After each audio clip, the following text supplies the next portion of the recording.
Ha, ha.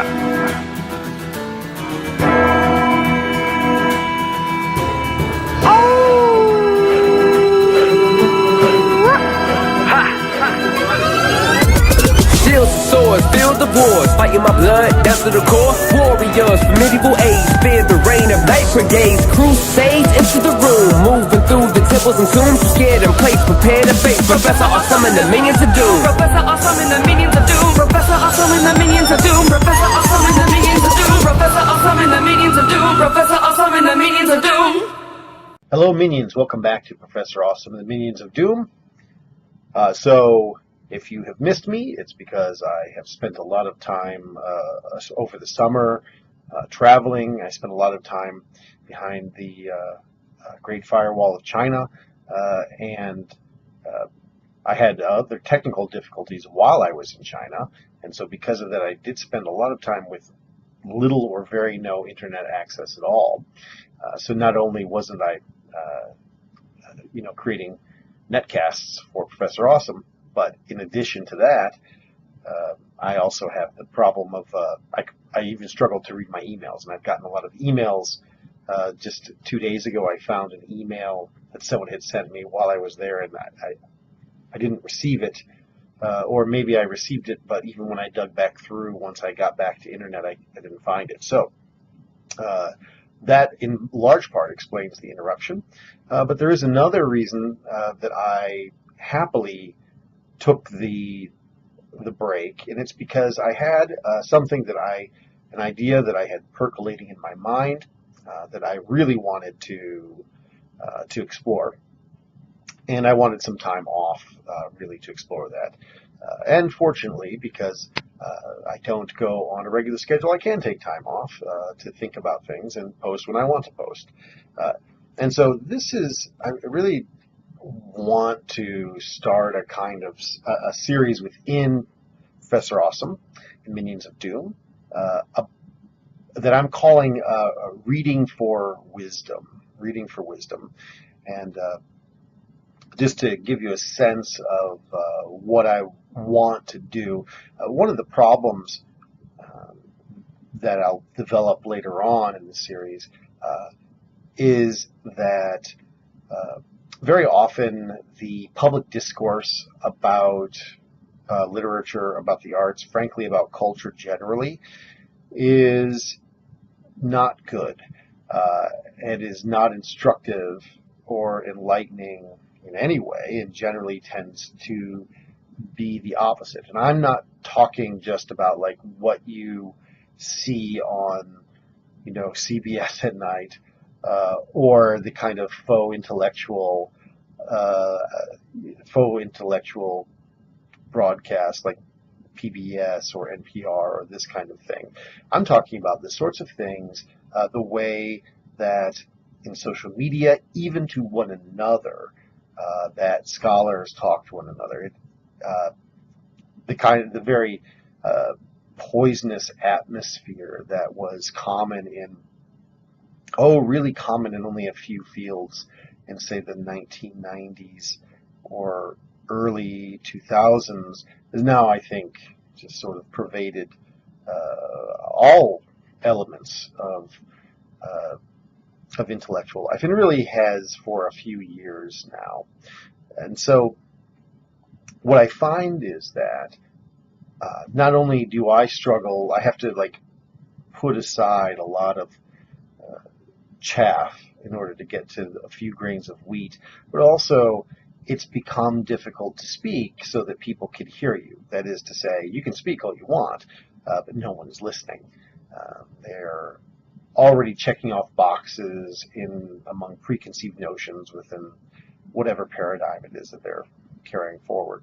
I did want to have this new series called Reading for Wisdom, and my intended audience for this series is not academics and not students, but rather a kind of general audience of people who are just interested in literature and reading. And I had originally started drafting this out as a kind of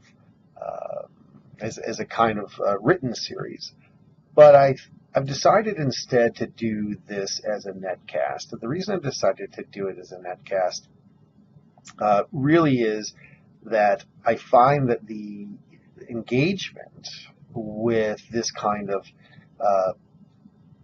intimate video level among the Minions of Doom is much higher.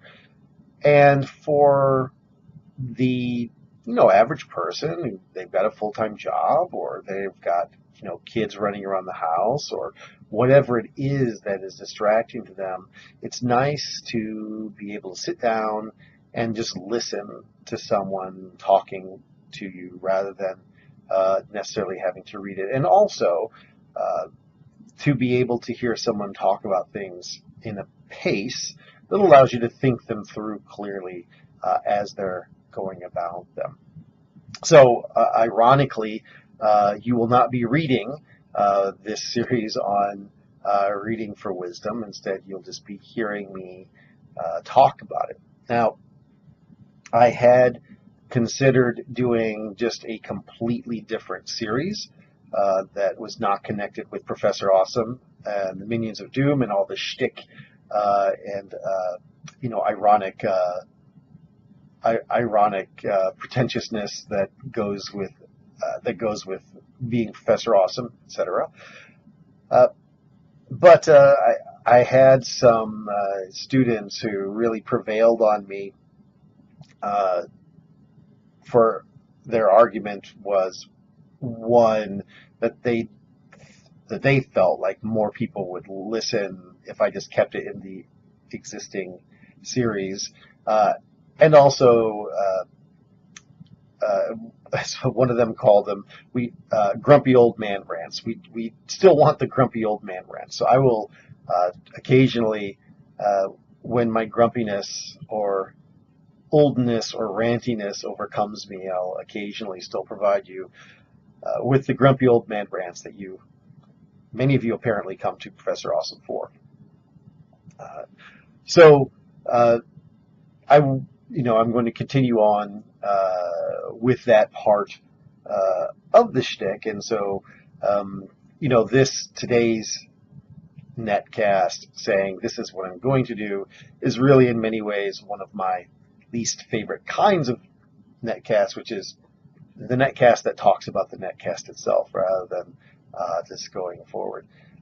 Someone asked me, what kind of audience would I need in order to think, well, this is worth maintaining? And my answer is, I don't really need an audience of any size.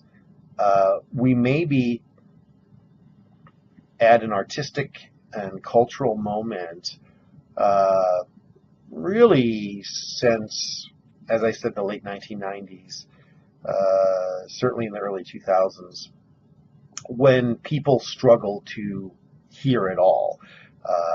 And I may be speaking, I at one time considered calling the series Message in a Bottle, because I feel like I'm going to throw it out onto a sea, and maybe, hopefully, someday, maybe someone today, maybe people 6 months from now, maybe 6 years from now, people will look back and hear this and maybe think, oh, that was something that spoke to me or was meaningful to me. So if no one likes these today, I don't really care, because in some ways I'm speaking more to the future than to today. I'd also like to talk about the idea of reading for wisdom, the idea of wisdom, just really quickly putting that out there. And I feel like I need to explain this because, of course, there's all this ironic Professor Awesome shtick that I do. And the implication that some people might take from this title for the series is that I'm saying, I am wise, so listen to my readings of these things. And that's not the implication that I'm going for. Instead, as I'll sort of lay out later, I really feel like, particularly in the area of literature, though not necessarily only that one, the purpose of reading really is to gain wisdom, and that one has to come to a book or a text of any kind, or even a video like this one, with a kind of intellectual and humility, a kind of epistemological humility, a sense that maybe I don't know anything. Anything's too strong. Maybe I don't know everything that I want to know, and maybe this thing that I'm reading can in some way tell me something that I don't know, something that the past has sent to me.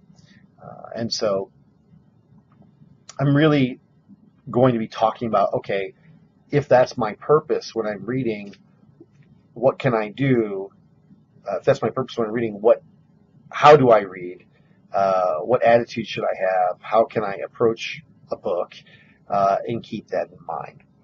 So this was